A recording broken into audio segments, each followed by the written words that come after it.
Welcome to I T advice official YouTube channel. दोस्तों, आज मैं आप लोगों को बताऊंगा कि आप कैसे जो है आप 50 GB इंटरनेट इस्तेमाल कर सकते हैं, वो भी सिर्फ और सिर्फ 100 के लोड में। तो चलिए वीडियो को स्टार्ट करते हैं। स्टार 64 64 दबाइए। इसके बाद आपको क्या करना है मेरे भाइयों, इसके बाद आपको करना है इंटरनेट बंडल्स पर क्लिक। एक पर क्लिक कर दीजिए।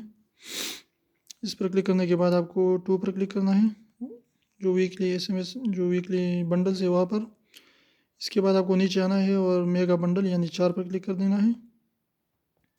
इस पर क्लिक करने के बाद जो यहाँ पर आप हैं देख सकते हैं कि 2 पर सब्सक्राइब होता है, 3 पर अनसब्सक्राइब और 1 पर इंफॉर्मेशन देता है। तो मैं आपको इंफॉर्मेशन देता हूँ।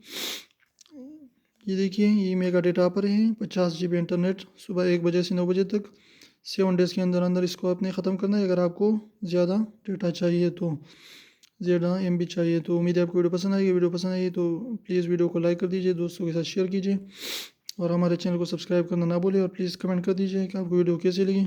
अच्छे अच्छे कमेंट कर दीजिए और आइंदा आप क्या चाहते हैं तो उसके बारे में भी आप कमेंट कर सकते हैं कि आपके लिए कैसी वीडियोस बनाई जाए। तो फिर मिलते हैं वीडियो के साथ, तब तक के लिए अल्लाह।